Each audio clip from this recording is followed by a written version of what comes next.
Hello friends, welcome back to my YouTube channel सेल्फॉस academy. पिछले videos में हमने सेंटेंस के स्ट्रक्चर को सीखा था, सब्जेक्ट और वर्ब को किस तरीके से सेंटेंस में यूज़ करते हैं वो सीखा था, सब्जेक्ट को कितनी कैटेगरीज में डिवाइड कर सकते हैं, वर्ब की कितनी फॉर्म्स होती हैं, ये सब हमने जाना था। जिन लोगों ने अभी वो वीडियोस नहीं देखे हैं, मैं ये सजेस्ट करूँगा कि पहले वो उन वीडियोस को देखें। उनका लिंक मैं ऊपर आई बटन में दे दूँगा और उसके अलावा आपको डिस्क्रिप्शन में भी उसका लिंक मिल जाएगा। आप वहाँ जाकर भी वो वीडियोस देख सकते हैं ताकि आपको आज के लेसन की जो कंटिन्यूटी है वो मिल सके, आप उसको अच्छे से समझ सकें। तो चलिए अब शुरू करते हैं आज का लेसन जो होगा टेंसेस पर।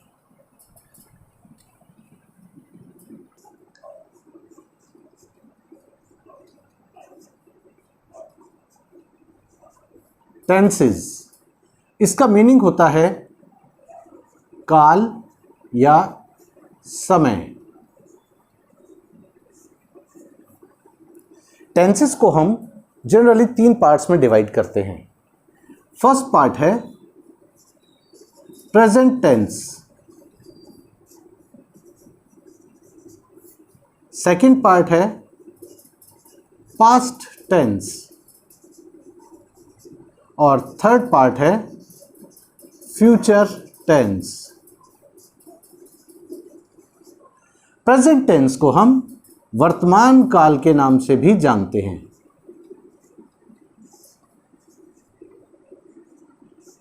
इसको हम अभी का समय भी कहते हैं।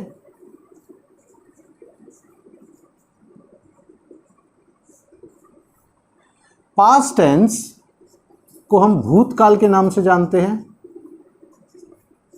जिसका मीनिंग होता है बीता हुआ समय।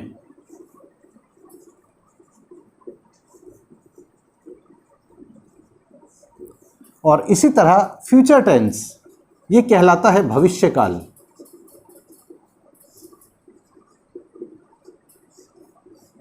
इसका मीनिंग होता है आने वाला समय।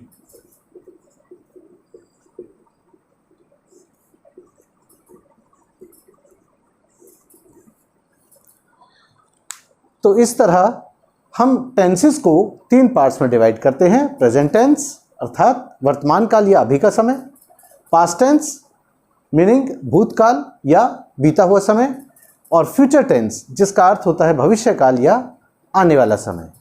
इस तरह टेंसेस को 3 पार्ट्स में डिवाइड करते हैं। अब इन तीनों पार्ट्स में कुछ अलग अलग पार्ट्स और होते हैं जो इन तीनों के अंदर एक साथ मौजूद होते हैं, उनको भी जान लेते हैं। फर्स्ट पार्ट है इनडेफिनिट,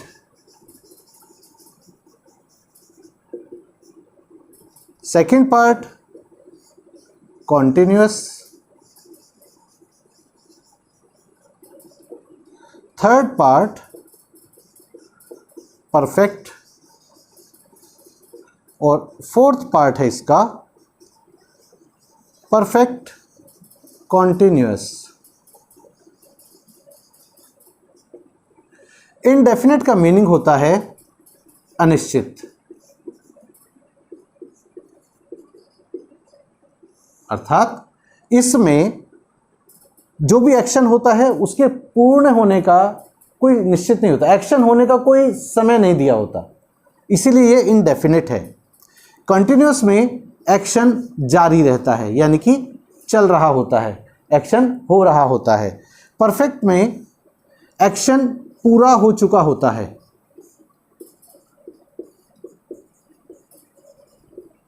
और परफेक्ट कॉन्टिन्यूअस में एक्शन का कुछ भाग पूरा हो जाता है और बाकी जारी रहता है।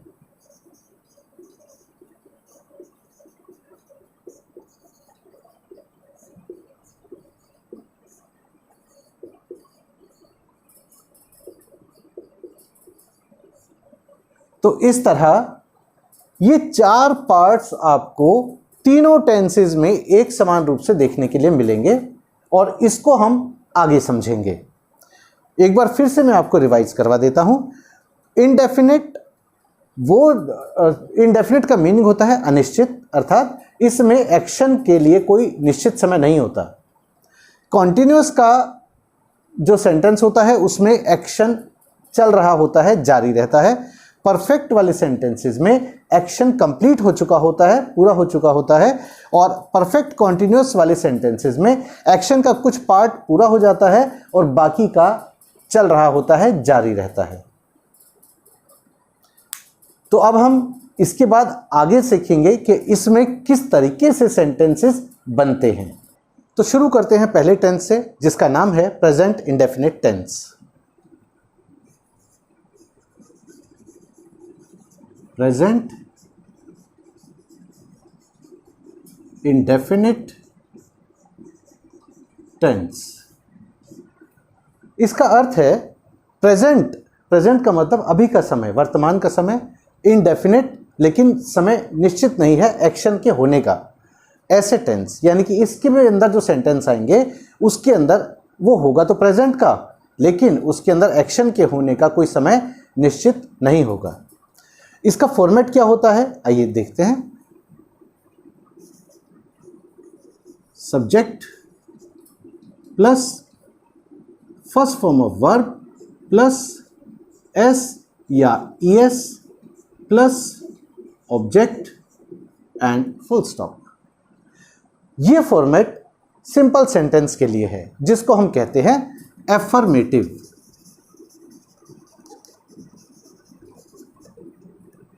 यानी कि सिंपल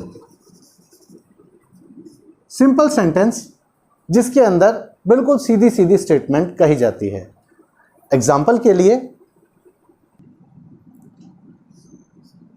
ही प्लेज चेस। इसका मीनिंग हुआ वह शतरंज खेलता है। बिल्कुल सिंपल सेंटेंस। आई ईट मैंगो। इसका मीनिंग हुआ मैं आम खाता हूं। They drink milk. वे दूध पीते हैं।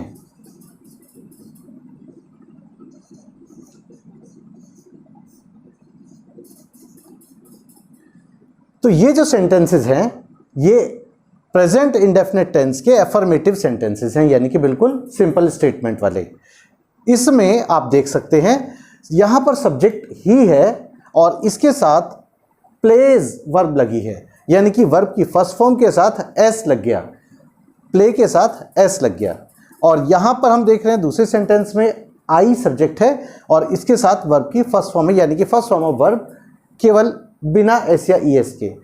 अब तीसरा सेंटेंस जिसमें दे आता है, यहाँ पर सब्जेक्ट दे है और ड्रिंक वर्ब है। इसमें भी वर्ब की फर्स्ट फॉर्म का यूज़ किया गया है, जबकि एस या ई एस का इसके साथ कोई भी यूज़ नहीं किया है। अब आप ये देख सकते हैं कि कुछ सब्जेक्ट ऐसे हैं जहाँ पर हम वर्ब की फर्स्ट फॉर्म का अकेले यूज़ कर रहे हैं और कई जगह हम वर्ब की फर्स्ट फॉर्म के साथ एस का यूज़ करते हैं। जैसे यहाँ पर हम देख सकते हैं यहाँ एस का यूज़ किया गया है, यहाँ पर एस का यूज़ नहीं किया है और यहाँ पर भी एस या ई एस का यूज़ नहीं किया गया है। ये मैंने आपके लिए ब्रैकेट में इसीलिए रखा है ताकि हम ये याद रख सकें कि हमें कई जगह केवल फर्स्ट फॉर्म ऑफ वर्ब का यूज़ करना है और कई जगह वर्ब की फर्स्ट फॉर्म के साथ एस या ई एस का यूज़ किया जाएगा। अब हम ये कैसे पहचानें कि हमें किस समय किस वर्ब के साथ एस या ई एस का यूज़ करना है और किस के साथ एस या ई एस का यूज़ नहीं करना है। तो इसके लिए एक बहुत अच्छी ट्रिक आपके लिए मैंने रखी है, वो मैं आपको बताता हूँ। और वो ऐसी ट्रिक है कि अगर आप एक बार उसको सीख जाएंगे तो सारी ज़िंदगी उसको भूलेंगे नहीं, लाइफ टाइम वो याद रहेगी। और अगर आपने उस चीज़ को याद रखा तो आप कभी भी सब्जेक्ट के अकॉर्डिंग जब वर्ब को आप लिखेंगे तो उसको कभी भी आप गलत नहीं करेंगे, यानी कि वर्ब की फर्स्ट फॉर्म के साथ एस या ई एस वाली गलती आप कभी नहीं करेंगे। तो चलिए देखते हैं उस ट्रिक को क्या है। वो आपको मालूम है कि हमारे पास सब्जेक्ट्स होते हैं। कौन कौन से? I, we, you, they, he, she, it और नेम। ये सब्जेक्ट हमने पहले भी पढ़े हैं। अब आपको मैं बताता हूं। यहां पर हम देख सकते हैं ही, शी, इट और नेम। ही और शी, इट और नेम ये सभी सिंगुलर हैं, अकेले हैं। सिंगुलर का मतलब एक वचन, अर्थात सिंगल, एक अकेले। तो इसीलिए हम इस ग्रुप को नाम देंगे सिंगुलर। अब इसमें आई, वी, यू और दे। यहां पर आई को हम सर्कल कर देते हैं क्योंकि आई अकेला ही होता है, लेकिन बाकी वी एक से ज़्यादा है, यू एक भी होता है, एक से ज़्यादा भी होते हैं, और दे एक से ज़्यादा होते हैं। तो ये हो गए प्लूरल ग्रुप। हम इस ग्रुप को नाम देंगे प्लूरल। आई को इसलिए सर्कल किया है क्योंकि हमने आई को यहाँ अपनी सुविधा के लिए रखा है ताकि हमें इसके कुछ फायदे मिल सकें। अब हम ये देखेंगे कि हमें कहाँ पर वर्ब की फॉर्म के साथ एस लगाना है, ईएस लगाना है, और कहाँ पर हमें एस या ईएस नहीं लगाना है। तो उसके लिए आप सबसे पहले देखेंगे सब्जेक्ट। सब्जेक्ट के अंदर एस आता है क्योंकि हम एस या ईएस की बात कर रहे हैं। हमें याद रखना है एस को, एस या ईएस के साथ हमें एस को याद रखना है। सब्जेक्ट में एस आता है और सिंगुलर में भी एस आता है। अब सिंगुलर क्या है? सिंगुलर वो ग्रुप है जिसमें शी आता है और शी के अंदर भी एस आता है। तो एस को हम याद रखेंगे। एस या ईएस का यूज कहाँ करना है? जहां पर सब्जेक्ट सिंगुलर ग्रुप का हो वहां पर हमें एस या ईएस का use first form of verb के साथ करना है, और जहां पर सब्जेक्ट प्लूरल ग्रुप से होगा यानी कि आई, वी, यू, दे होगा, वहां पर हमें वर्ब की फर्स्ट फॉर्म के साथ एस या ईएस का यूज नहीं करना है। अब आप देखिए इस सेंटेंसेस को दोबारा से। यहां पर है सेंटेंस ही प्लेज चेस। अब ही जो सब्जेक्ट है वो आप देख सकते हैं सिंगुलर ग्रुप का है। यहां पर फर्स्ट फॉर्म ऑफ वर्ब के साथ एस का यूज किया गया है। अगला सेंटेंस आई, सब्जेक्ट आई है, हमने इसको प्लूरल ग्रुप में रखा था अपनी सुविधा के लिए। आई के साथ वर्ब की फर्स्ट फॉर्म के साथ एस या ईएस का यूज नहीं होता, अकेले फर्स्ट फॉर्म ऑफ वर्ब ही आएगी। यहां पर सब्जेक्ट दे है, दे भी प्लूरल ग्रुप से है, इसलिए यहां भी फर्स्ट फॉर्म ऑफ वर्ब अकेले आएगी, एस या ईएस का यूज इसके साथ नहीं किया जाएगा। तो अब मैं उम्मीद करता हूं आपको ये चीज़ अच्छे से समझ आ गई होगी। फिर भी आप वीडियो पॉज करके इसको अपनी नोटबुक में नोट कीजिए, इसका स्क्रीनशॉट लीजिए, इन चीज़ों को याद रखने की कोशिश कीजिए। अगर एक बार ये चीज़ आपको याद हो गई, कौन सी? एस वाली, S for subject, S ES, subject का एस, सिंगुलर का एस, ग्रुप कौन सा है सिंगुलर वाला? शी वाला ग्रुप, यानी कि ही, शी, इट, नेम, ये वाला ग्रुप। जहां पर ये सब्जेक्ट होंगे प्रेजेंट इंडेफिनिट टेंस के अफर्मेटिव में, जहां पर ये सब्जेक्ट से सेंटेंस शुरू होगा वहां पर हमें वर्ब की फर्स्ट फॉर्म के साथ एस या ईएस का यूज करना है। अगर प्लूरल ग्रुप से है तो हमें इनका यूज नहीं करना है। हाँ, मैं यहां पर आपकी सहूलियत के लिए एस या ईएस भी लिख रहा हूं ताकि अब आपको ध्यान रहेगा कि हमें एस या ईएस का यूज सिंगुलर ग्रुप के सब्जेक्ट के साथ ही करना है। अब ये आप अच्छे से ध्यान रख पाएंगे। तो अब आप ये सोच रहे होंगे कि वर्ब की कौन सी फॉर्म के साथ हमें एस या ईएस का यूज़ करना है और कौन सी फॉर्म के साथ हमें एस या ईएस का यूज़ नहीं करना है। कैसे हम उस वर्ब को पहचाने कि इस वर्ब के साथ हमें एस या ईएस का यूज़ करना है। तो उसके भी कुछ रूल्स होते हैं। आइए अब जानते हैं उन रूल्स के बारे में। Rules for first form of verb plus S और ईएस। इसका पहला रूल, सामान्य तौर से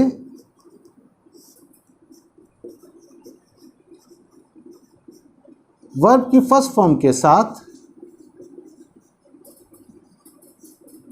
एस लगाते हैं। For example, comes, sleeps, eats, drinks।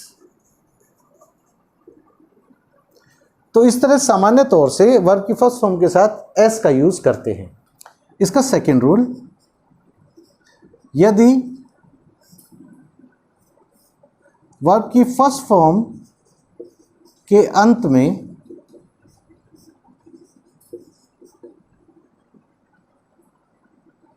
O, S H, C H, X, double S या डबल जेड दिया हो तो ईएस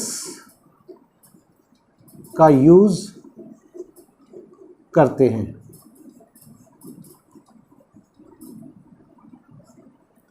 एग्जाम्पल, गोज,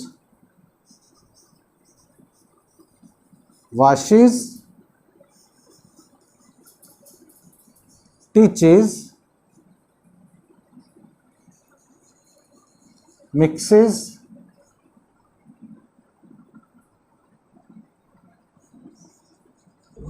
crosses,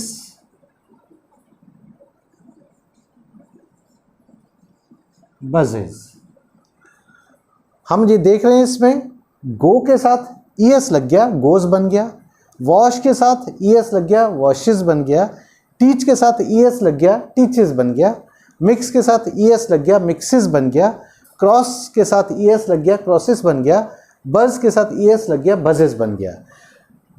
इसके अंत में, गो के अंत में ओ आता है, वॉश के अंत में एसएच इस रूल के अकॉर्डिंग, टीच के अंत में सीएच है, मिक्स के अंत में एक्स, क्रॉस के अंत में डबल एस और बज के अंत में डबल जेड। तो इस तरीके से हम ईएस का यूज करते हैं। इसका एक रूल और होता है, यदि वर्ब की फर्स्ट फॉर्म के अंत में वाई दिया हो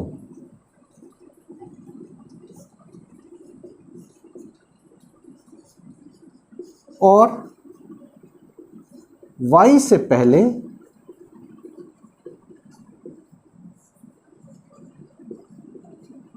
कोई वोवेल यानी कि ए, ई, आई, ओ, यू ना दिया हो तो वाई को आई में बदलकर ईएस लगा देते हैं। एग्जाम्पल, ड्राई यानी कि डी आर आई ई एस, ड्राइज।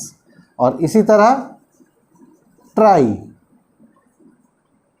टी आर आई ई एस, ट्राइज। तो इस तरह वाई को हटाकर आई में और उसके साथ ईएस लगा देते हैं। वाई को हटाकर आई में बदलते हैं और ईएस लगाते हैं। वाई को हटाकर आई में बदला और हमने ईएस को लगा दिया। ये बन गया, ड्राई से बना ड्राइज और ट्राई से बना ट्राइज। तो इस तरह हम वर्ब की फॉर्म्स को वर्ब की फर्स्ट फॉर्म के साथ एस या ईएस का यूज़ करते हैं इन रूल्स के अकॉर्डिंग। अब आप इन रूल्स को ध्यान से देख लीजिए, समझ लीजिए, इसका स्क्रीनशॉट ले लीजिए, वीडियो को पॉज करके आप अपनी नोटबुक में लिख सकते हैं और इनको अच्छे से समझकर याद रख सकते हैं। अब हम आगे चलेंगे और इसकी प्रैक्टिस करते हुए हम और आगे इसको यूज़ करेंगे।